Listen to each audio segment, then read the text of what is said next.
Bienvenue pour cette nouvelle édition de Reporters sur France 24. Et pour ce numéro de rentrée, on prend la direction de la République démocratique du Congo. Le volcan Nyiragongo est entré en éruption en mai dernier, réveillant les souvenirs de l'éruption de 2002 qui avait coûté la vie à plus de 300 personnes. Clément Bonnereau, bonjour, vous êtes en duplex de Kinshasa. Cette fois, comme par miracle, la lave s'est arrêtée aux portes de la ville de Goma, mais on sait qu'un jour, la ville ne sera pas épargnée. 3 mois après l'éruption, quelle est la situation sur place, Clément ? Eh bien, les personnes qui avaient été évacuées sont rentrées à Goma. Ceux dont les maisons avaient été détruites par la lave ont emménagé dans de nouvelles maisons ou sont encore dans des hébergements temporaires. Il y a eu aussi une mobilisation extrêmement forte à la fois des autorités congolaises, de l'ONU et de certaines ONG pour reconstruire, notamment aussi pour rétablir l'accès à l'eau et à l'électricité dans certains quartiers. Donc la vie a repris son cours à Goma, mais comme vous le dites, il y a toujours cette inquiétude. On sait qu'il y aura certainement une nouvelle éruption et la question que tout le monde se pose, c'est comment faire pour s'y préparer. Merci Clément. On découvre votre reportage tourné avec Juliette Dubois et on vous retrouve juste après.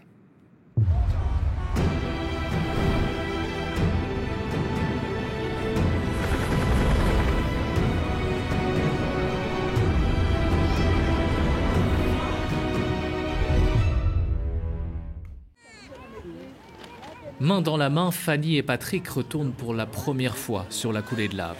Sous la roche volcanique, la maison qu'ils ont habitée pendant 17 ans. 17 ans de vie détruits en un instant. Je vois une clôture au loin, c'est ça qui me permet de reconnaître ma maison. La clôture des voisins. Mais ma maison, je ne la vois plus. La lave a tout recouvert, le volcan a tout pris. Ce soir-là, Fanny travaille à sa boutique. Son mari Patrick est à la maison avec leurs 7 enfants, quand soudain, le ciel s'embrase. À près de 100 km/h, la lave dévale les flancs du volcan et engloutit tout sur son passage. Incrédule, Patrick et les enfants attendent la dernière minute pour partir. Quand j'ai vu ma maison partir en fumée, j'ai failli tomber. Ma tête a commencé à tourner. J'ai compris que ma vie allait devenir difficile. Autour de moi, les voisins devenaient fous. Réfugiés pendant plusieurs jours dans la ville voisine de Sake, Fanny, Patrick et leurs enfants sont depuis rentrés à Goma et ont emménagé dans cette petite maison. Mais la famille peine toujours à dormir tranquille.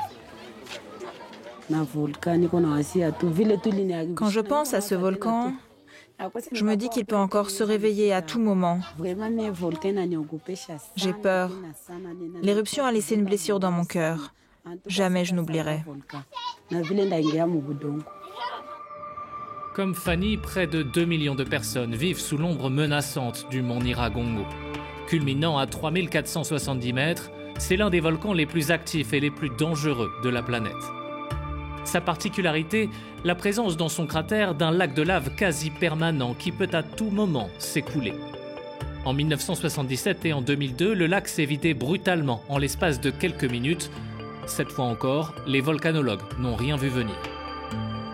Nous, on ne l'attendait pas immédiatement. On l'attendait dans les années à venir, bien sûr, parce que le risque continue à augmenter, le niveau de lave continue à augmenter dans le cratère.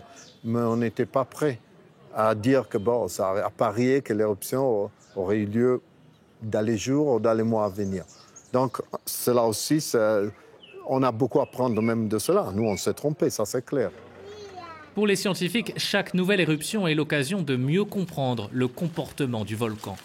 Ce jour-là, Dario Tedesco et une équipe de chercheurs internationaux recensent et étudient les nouvelles fractures apparues à Goma. C'est un appareil qui nous permet de mesurer les flux du CO2 dans les sols. Et ici, nous sommes sur la fissure de Bujovu. Nous sommes en train de mesurer, de vouloir comprendre s'il y a encore du dioxyde de carbone qui s'échappe dans la fracture ici.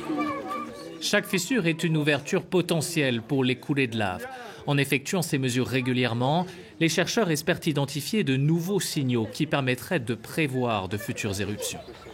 Nous mesurons la pression, nous mesurons la température dans la fracture. Quand on remarque des paramètres comme ça, on peut avoir une idée d'une probable éruption, ce qui n'est pas ce qui n'est pas facile à dire les jours ou bien la date de l'éruption, mais au moins on peut avoir l'idée que le danger est là, est proche. Mieux connaître le Nyiragongo pour mieux anticiper, c'est la difficile mission de l'Observatoire volcanologique de Goma, l'OVG. Au lendemain de l'éruption du 22 mai, il s'est retrouvé au cœur de la polémique, accusé de ne pas avoir lancé l'alerte. Mais selon le directeur, aucun signe ne permettait de prévoir l'éruption. Il y a, je veux dire, une particularité pour notre volcan. Le fait qu'on n'a pas vraiment une histoire qui est vraiment documentée. On a seulement, nous venons de connaître la 3e expérience par rapport à d'autres volcans. Et donc, tous ces paramètres-là entrent en compte pour assez qu'on puisse comprendre ou même prédire une éruption pour ce qui est du volcan Nyiragongo. Si le volcan reste encore mal connu, l'OVG dispose-t-il de moyens suffisants pour percer ses secrets? Dans le département de sismologie, Gentil et Arsène guettent les tremblements de terre qui pourraient indiquer des mouvements de magma.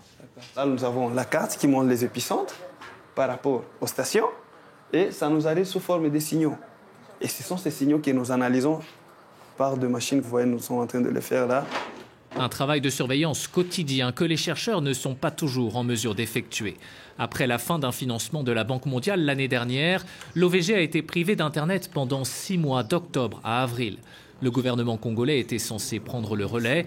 C'est finalement une entreprise américaine qui a rétabli la connexion 1 mois avant l'éruption. Si on n'a pas d'Internet, comment on va surveiller? On sera obligé d'aller peut-être prendre des données manuellement. Or, il y a des endroits où on ne peut pas arriver. Vous imaginez quand vous avez plus de 14-15 stations. Nous avons même une station au sud qui voit à Louis-Roi-Bukavu.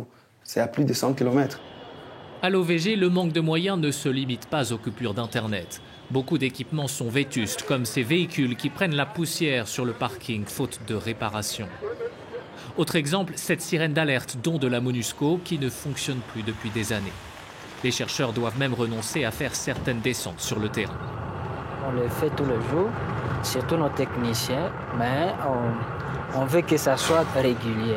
Mais des fois, ce sont des moyens qui font défaut. Il faut du carburant, il faut tout. Donc il faut utiliser des choses. En à peine 40 ans d'existence, les autorités congolaises ne sont pas parvenues à assurer une autonomie financière à l'OVG. L'Observatoire dispose malgré tout d'excellents moyens de surveillance financés pour la quasi-totalité par des partenaires extérieurs. Aujourd'hui, nous sommes à une dizaine de stations.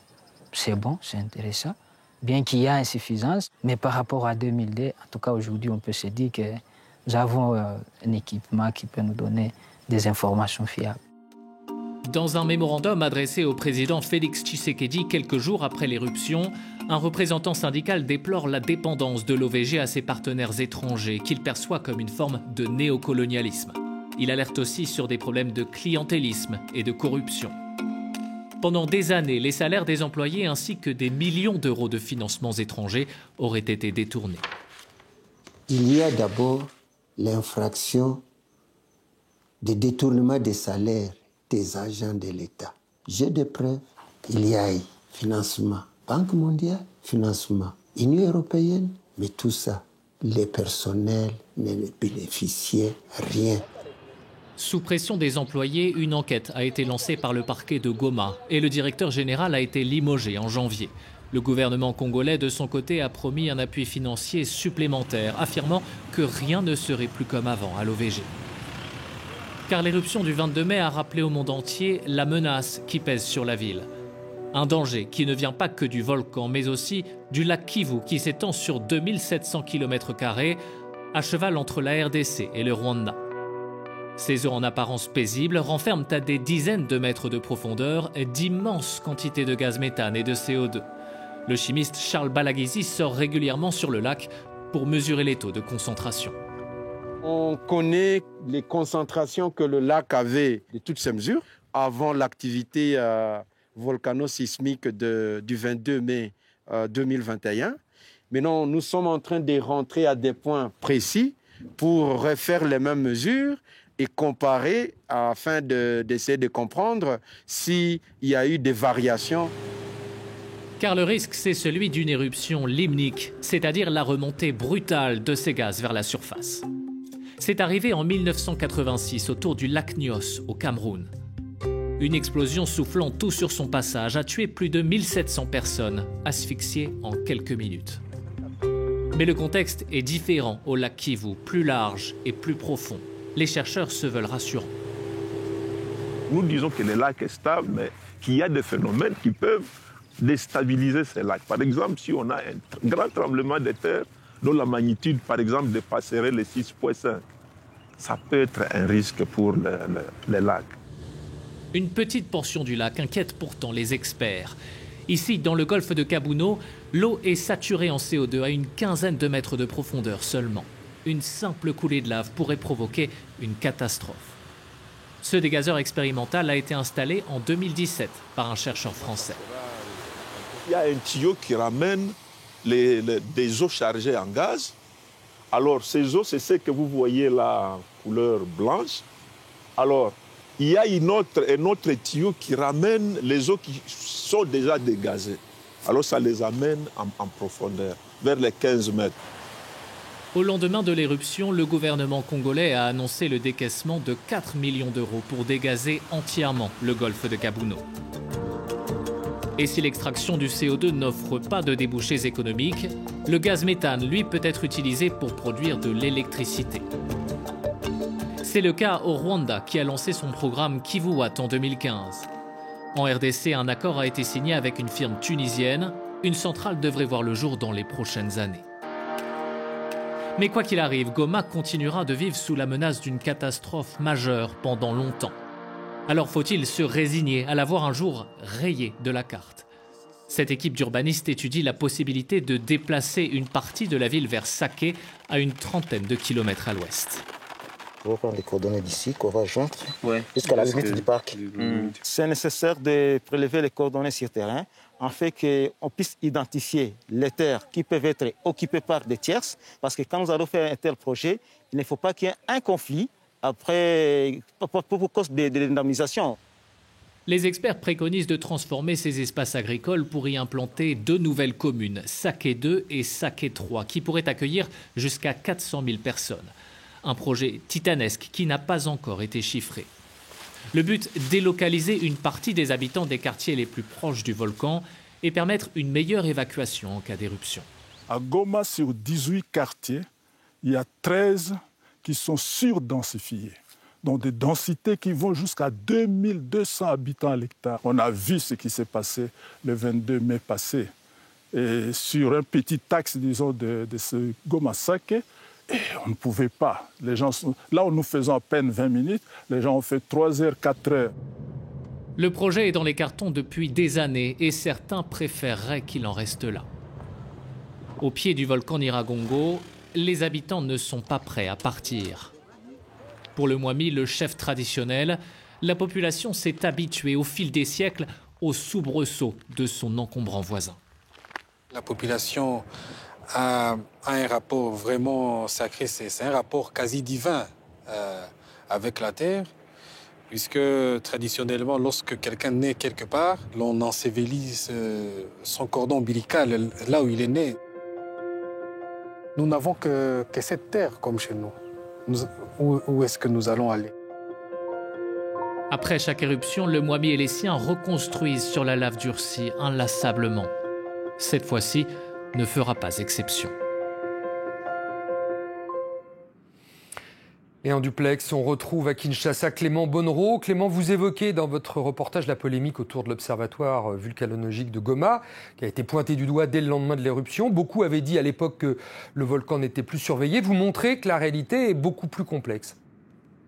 Oui, absolument. Alors c'est vrai que l'OVG a connu beaucoup de problèmes, notamment une coupure d'Internet pendant 6 mois. Mais ce qu'il faut bien comprendre, c'est que même pendant tous ces mois sans Internet, les chercheurs de l'OVG ainsi que leurs partenaires belges et luxembourgeois ont continué à recueillir des données, à les analyser. Donc on ne peut pas dire que le volcan n'était pas surveillé, ce n'est pas vrai, il l'était. Évidemment, cette coupure d'Internet a probablement rendu le travail des chercheurs extrêmement difficile, mais en tout cas les données qui ont été collectées ne permettaient pas de prévoir une éruption. Il n'empêche que l'OVG est, comme vous le dites, sous-financé, qu'il y a vraisemblablement de gros problèmes de gestion ainsi que des tensions entre cet office et ses partenaires. Comment expliquer ces dysfonctionnements, Clément ? Alors, l'enquête qui est en cours permettra certainement de faire la lumière justement sur ces accusations de corruption. Je crois que ce qui est à la base finalement de tous ces problèmes-là, c'est un problème de gouvernance. Et ce qui est intéressant avec l'OVG, c'est que c'est un exemple parmi d'autres. Vous avez une institution étatique qui n'est pas financée ou que très peu financée par l'État et qui doit donc faire appel à des partenaires extérieurs, qu'ils soient congolais ou étrangers. Et le problème, c'est que chaque partenaire vient avec des priorités différentes, avec des façons de faire différentes, ce qui peut créer justement des tensions, d'où ces accusations de néocolonialisme que rejettent d'ailleurs fermement les chercheurs belges et luxembourgeois. Et je crois que ça pose aussi une question qui est cruciale, c'est celle de la redevabilité, c'est-à-dire lorsque les choses ne se passent pas comme prévu, qui est responsable? Et c'est justement la question que pose un des chercheurs du département de géodésie. Écoutez-le. Nous, c'est une institution étatique. Alors, l'État a le devoir, il est obligé de protéger sa population. Le partenaire, lui, n'est pas redevable. Mais l'OVG est redevable, mais sans moyen, malheureusement, parce que sans moyen propre. Alors on termine avec des images, on y voit des habitants marcher sur la lave durcie, ils ramassent de la roche volcanique. Qu'est-ce qu'ils en font, Clément ? Eh bien, ils utilisent cette roche volcanique pour la construction, pour construire des maisons notamment, et ça rejoint ce que l'on explique à la fin du reportage, c'est que les habitants de Goma ont appris à vivre avec le volcan. Ils ne voient pas uniquement le volcan comme une menace. Certes, un jour, la lave pourrait détruire leur maison, mais en durcissant, la lave peut aussi être utilisée pour la construction. Et je crois que c'est un bel exemple finalement de cette extraordinaire résilience dont font preuve les habitants de Goma, qui font face depuis des décennies à de multiples problèmes, des problèmes sécuritaires, des problèmes économiques, et qui pourtant arrivent toujours à se relever et à se projeter vers l'avenir. Et qui vivent toujours sous la menace de ce volcan. Merci Clément Bonnereau. C'est la fin de ce magazine. Merci à vous de l'avoir suivi. On se retrouve la semaine prochaine pour un nouveau numéro de Reporter sur France 24.